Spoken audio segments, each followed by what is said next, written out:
Bien-aimés, bienvenue dans la vie abondante en action. De par cette chaîne, nous aurons des temps d'évangélisation, des partages pour exhorter, pour étudier la parole de Dieu, enseigner également conformément à la source de la vie abondante, l'auteur du salut éternel, qui est notre Seigneur Jésus-Christ. Nous aurons aussi des temps de prière, selon que le Saint-Esprit nous orientera par sa grâce, pour les personnes en détresse, les affligés, les malheureux, les couples, les familles, les peuples, les nations, etc. Je vous prie de bien vouloir vous disposer afin de participer pleinement à la vie abondante pour également en jouir convenablement. Alors, bien-aimés, nous rendons grâce à Dieu dans sa fidélité.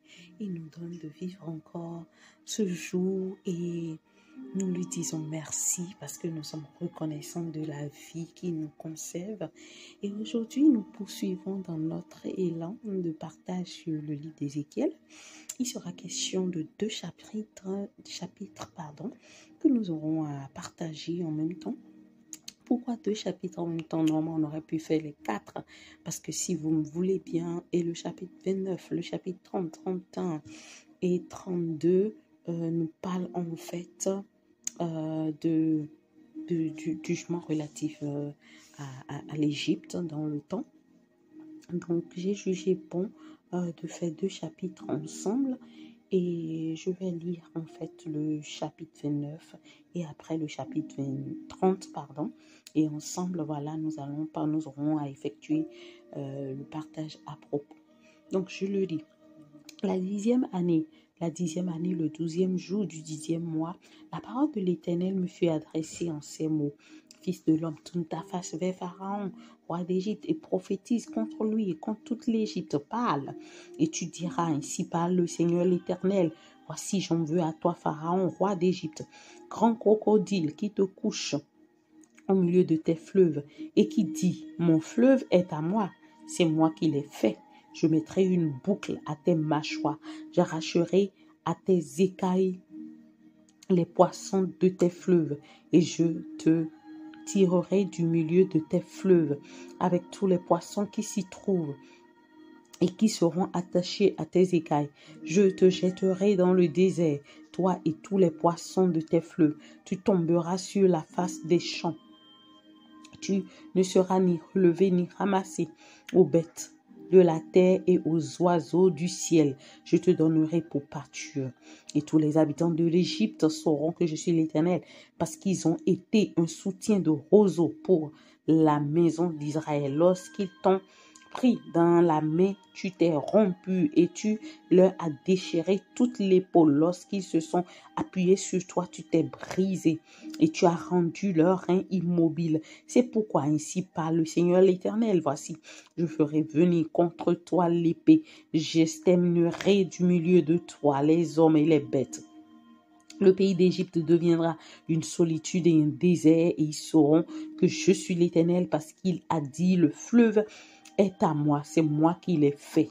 C'est pourquoi voici, j'en veux à toi et à tes fleuves, et je ferai du pays d'Égypte un désert et une solitude.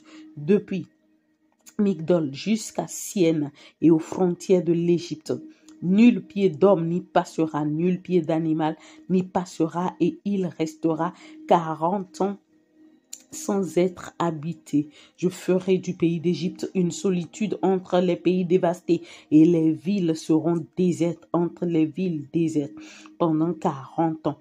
Je répandrai les Égyptiens parmi les nations. Je les disperserai en divers pays. Ainsi parle le Seigneur l'Éternel. Au bout de 40 ans, je rassemblerai les Égyptiens du milieu des peuples où ils auront été dispersés. Je rassemblerai les captifs de l'Égypte. Je les ramènerai dans le pays de Patros, dans le pays de leur origine. Et là, ils formeront un faible royaume. Ce sera le moindre des royaumes, et il ne s'élèvera plus au-dessus des nations.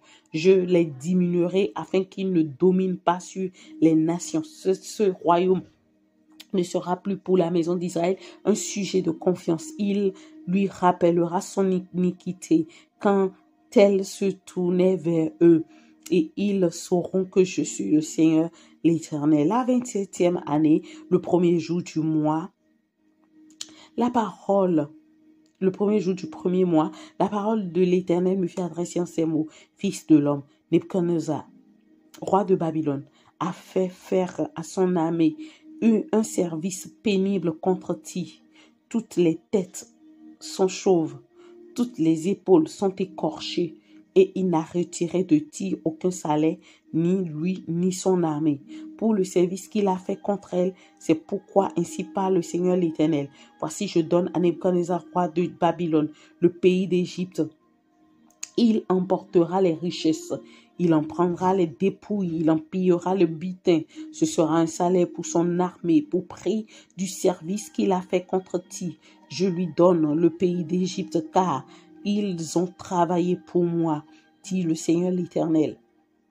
En ce jour, je donnerai de la force à la maison d'Israël, et je t'ouvrirai la bouche au milieu d'eux, et ils sauront que je suis l'Éternel. Chapitre 30. La parole de l'Éternel me fut adressée en ces mots: Fils de l'homme, prophétise et dis, ainsi parle le Seigneur l'Éternel. Gémissez, malheureux jour, car le jour approche, le jour de l'Éternel approche, jour ténébreux. Ce sera le temps des nations. L'épée fondra sur l'Égypte et l'épouvante sera dans l'Éthiopie, quand les morts tomberont en Égypte, quand on enlèvera ses richesses et que ses fondements seront renversés. L'Éthiopie Poutloud, toute l'Arabie Curbe et les fils du pays alliés tomberont avec eux par l'épée. Ainsi par l'Éternel, ils tomberont. Les soutiens de l'Égypte et l'orgueil de sa force périra. De Miglo à Sienne, ils tomberont par l'épée, dit le Seigneur l'Éternel. Ils seront dévastés entre les pays dévastés, et ces villes seront entre les villes désertes, et ils sauront que je suis l'Éternel. Quand je mettrai le feu dans l'Égypte et que tous ses soutiens seront brisés, en ce jour-là, des messagers iront de ma part sur des navires, troubler l'Éthiopie dans sa sécurité, et l'épouvante sera parmi eux au jour de l'Égypte. Car voici, ces choses arrivent. Ainsi par le Seigneur l'Éternel, je ferai disparaître la multitude de l'Égypte par la main de Nebuchadnezzar, roi de Babylone, lui et son peuple avec lui, le peuple violent d'entre le plus violent d'entre les peuples seront envoyés pour détruire le pays. Ils tireront l'épée contre l'Égypte et rempliront le pays de morts. Je mettrai des canaux à sec. Je livrerai le pays entre les mains des méchants. Je ravagerai le pays de ceux qui renferment par la main des étrangers. Moi, l'Éternel, j'ai parlé. Ainsi par le Seigneur l'Éternel, j'anéantirai les idoles et je jeterai de neuf les vains simulacres. Il n'y aura plus de prince du pays d'Égypte, et je répandrai la terreur dans le pays d'Égypte. Je dévasterai Patros, je mettrai le feu à sang, et j'exercerai mes jugements sur l'eau. Je répandrai ma fureur sur Sin, la forteresse de l'Égypte. Je l'exterminerai la multitude de l'eau. Je mettrai le feu dans l'Égypte. Sin sera saisi d'angoisse. No sera ouverte par la brèche, et Noph conquise en plein jour par les ennemis. Les jeunes hommes d'On et de Pi-Béthès et de Pi-7 tomberont par l'épée, et ces villes iront en captivité. À Taphanès, le jour s'obscurcira quand j'y briserai le joug de l'Égypte, et que l'orgueil de sa force y prendra fin. Un nuage couvrira Taphanès, et ses filles iront en captivité. J'exercerai mes jugements sur l'Égypte, et ils sauront que je suis l'Éternel. La 11e année, le 7e jour du premier mois, la parole de l'Éternel me fit adresser en ces mots: Fils de l'homme, j'ai rompu le bras de Pharaon, roi d'Égypte, et voici, on ne l'a point pensé pour le guérir. On ne l'a point enveloppé d'un bandage pour le lier et le raffermir afin qu'il puisse manier l'épée. C'est pourquoi ainsi parle le Seigneur l'Éternel. Voici, j'en veux à Pharaon, roi d'Égypte, et je lui romprai les bras. C'est celui qui est en bon état et celui qui est cassé. Et je ferai tomber l'épée de sa main. Je répandrai les Égyptiens parmi les nations. Je les disperserai en divers pays. Je fortifierai les bras du roi de Babylone et je mettrai mon épée dans sa main. Je romprai les bras de Pharaon et il gémira devant lui comme gémissent les mourants. Je fortifierai les bras du roi de Babylone et les bras de Pharaon tomberont. Et ils sauront que je suis l'Éternel quand je mettrai mon épée dans ma main, dans la main du roi de Babylone et qui la tournera contre le pays d'Égypte. Je répandrai les Égyptiens parmi les nations. Je les disperserai en divers pays et ils sauront que je suis l'Éternel. Amen. Amen. Et bien aimé, j'ai intitulé en fait les 2 chapitres avec cette expression, la ruine et la dévastation d'Égypte pendant 40 ans. Et quelqu'un dira, oh, l'Égypte a été ruinée, dévastée pendant 40 ans. Et ça dit qu'ils ont aussi subi un désert de 40 ans comme les Égyptiens, les Israélites. Et oui, pire que. Et personnellement, de par ces 2 chapitres, j'ai compris ce que nous avons toujours pour habitude de dire, que Dieu ne fait exception de personne. C'est déjà sa parole qui le dit.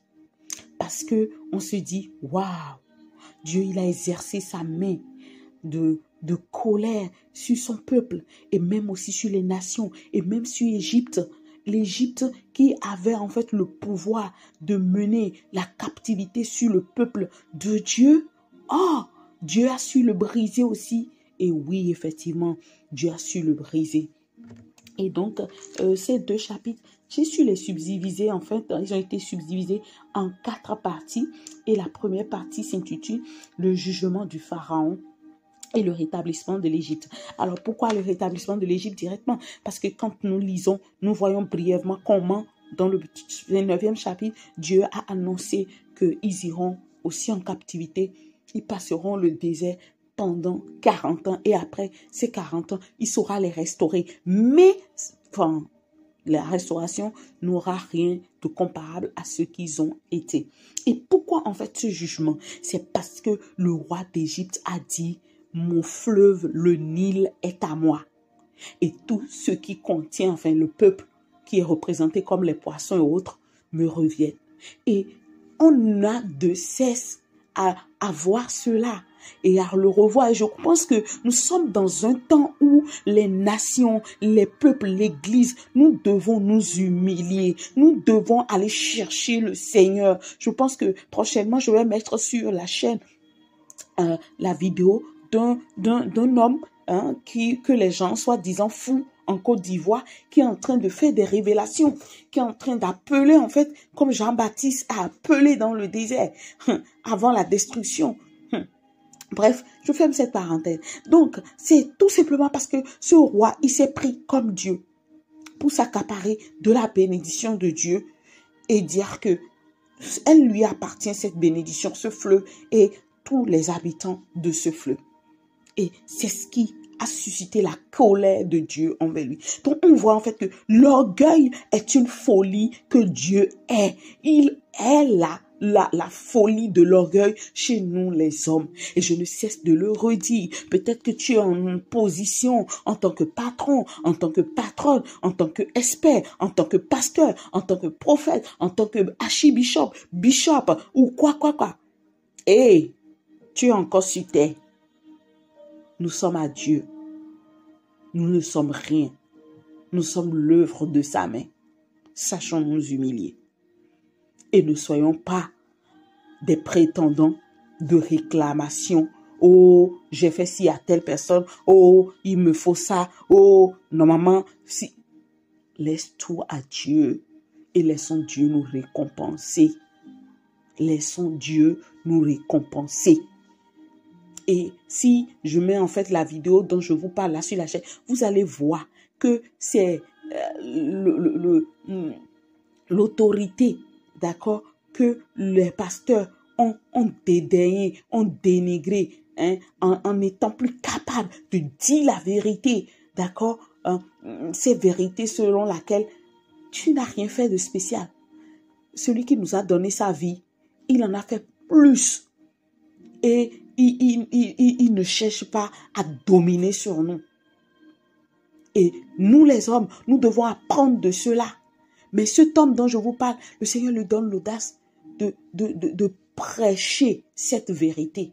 Et je suis contente que cette vérité, merci, parce que l'Esprit de Dieu m'en a utilisé pour mettre un peu dans mon livre Les ouvriers de la grande moisson. Si tu ne t'en es pas encore procuré, tape juste sur Internet Les ouvriers de la grande moisson. Et si tu l'auras, si tu es à Porte-Nouveau ou à Cotonou et que tu veux t'en procurer, ben rapproche-toi en fait de l'église La Mission. Voilà, hein, La Mission.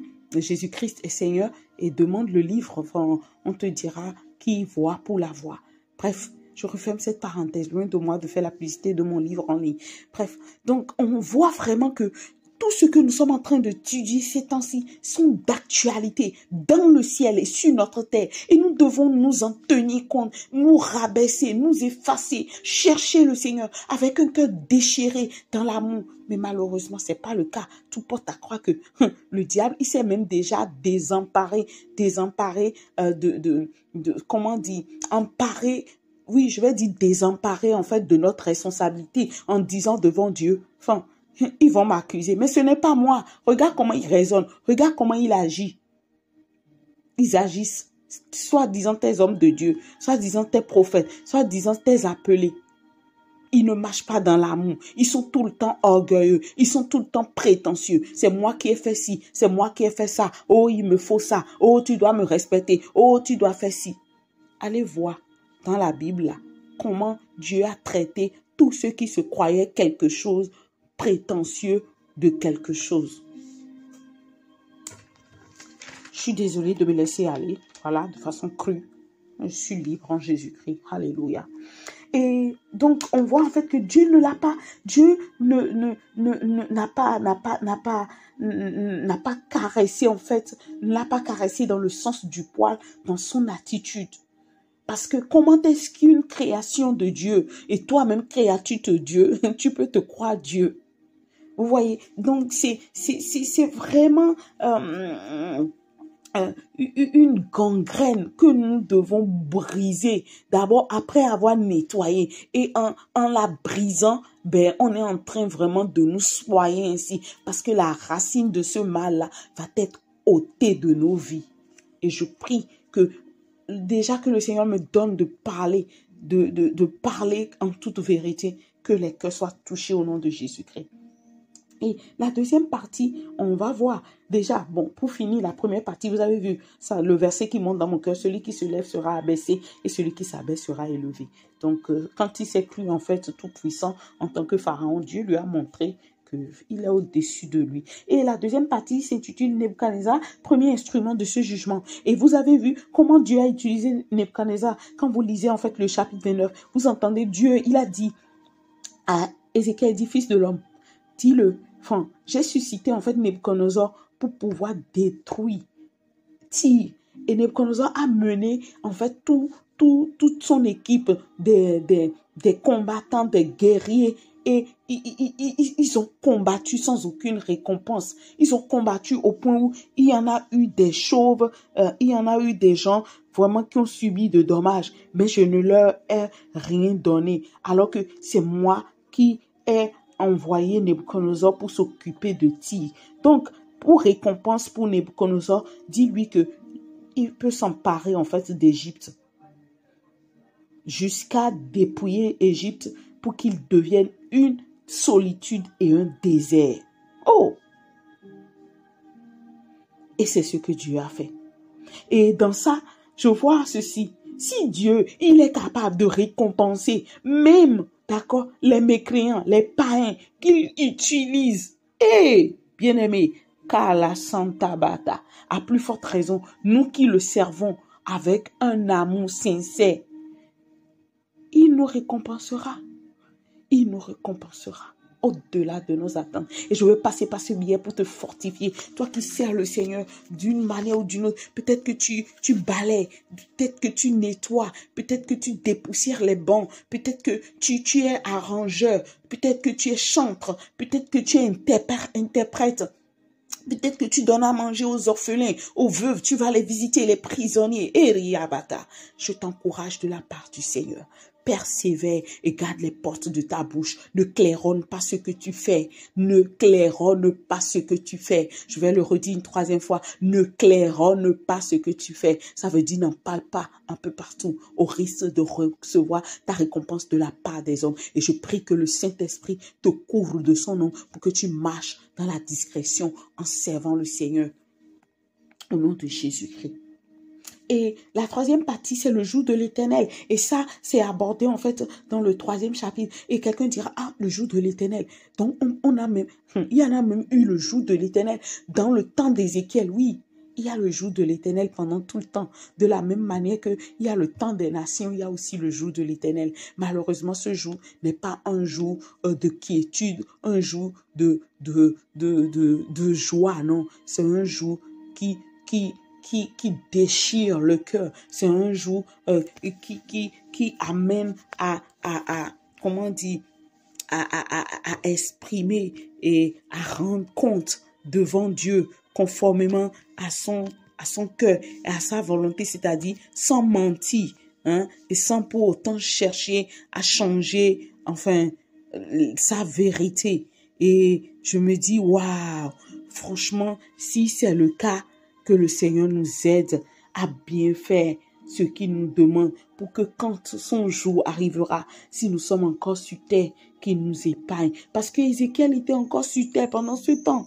Ézéchiel était sur terre, il a dit cette prophétie. Et on a vu comment l'Égypte dans le temps a connu une détresse sans pareil, une détresse mais inédite. Et il a subi en fait un désert pendant 40 ans. Hein? Et on a cité en fait toutes les nations qui devaient aussi être, comment dire, qui devaient subir, d'accord, cette colère de Dieu avec lui. Et que ce soit Pout, que ce soit Loud, Arabi, Kub, beaucoup de pays, Migdol, Hassen, il a dit, eux tous, ils tomberont par l'épée. Ils tomberont par l'épée. Et leur destruction leur sera fatale. Et dans la dernière partie, je l'ai intitulé Nebuchadnezzar et Égypte. Pourquoi Nebuchadnezzar et Égypte, qui est la 4e partie? C'est tout simplement parce que on avait parlé en fait du rétablissement au début. Oui, ce rétablissement aura lieu après les 40 ans, mais plus jamais l'Égypte ne retrouverait plus sa gloire. Et c'est ce qui a maintenu l'Égypte actuelle, hein, dans l'état où il est aujourd'hui, au point où l'Occident a primé dans la gloire devant lui. Et oui, le Seigneur a dit qu'il va le rétablir, qu'il va le reconstruire. Mais entre lui et Nebuchadnezzar, c'est-à-dire Babylone, c'est-à-dire l'Occident, restera toujours son maître. Et ceux qui ont eu la chance d'aller en Égypte, vous pouvez voir, hein, comment vraiment l'histoire de ces pharaons avec leur réalisation, leur œuvre, les dieux qu'ils ont adorés, enfin, c'est des choses mais à remuer. On se dit, waouh, dans le temps passé, il y avait des rois ainsi, et quand on voit les pyramides qu'ils ont construites, mais c'est un pays vraiment qui s'est déployé dans le temps, une puissance qui s'est déployée, mais qu'aujourd'hui, il n'en reste plus rien, si ce n'est que des vestiges, des ruines et certains patrimoines qu'ils ont dû préserver en fait de la destruction, qui peut être guise de source de visite ou de musée pour les visiteurs. Donc on voit vraiment sur ces 2 chapitres que Dieu, d'accord, ne fait exception de personne. Ce qu'on va le plus retenir, c'est que Dieu ne fait exception de personne et tous ceux qui se lèvent devant Dieu seront abaissés. Je m'arrête là et je vais prier. Père, dans le nom de Jésus-Christ, nous voyons que ta parole est vraie depuis l'ancien temps. Et en lisant ça, on sait que oui, pareille chose va encore se reproduire. Et dans la comparaison entre Babylone et Égypte, même en dépit du rétablissement qu'a connu l'Égypte et que le monde peut connaître, c'est-à-dire, tu vas faire en sorte que le monde n'ait plus son pouvoir pour que tes enfants, ton peuple ne soit plus séduit. Et nous attendons ce temps avec hâte. Mais en attendant, Père, je prie afin que tu nous secours de toute forme d'orgueil dans le nom de Jésus-Christ. Secours-nous de toute forme, de folie, qui voudra nous mener à considérer ce que tu as fait faire par nos mains.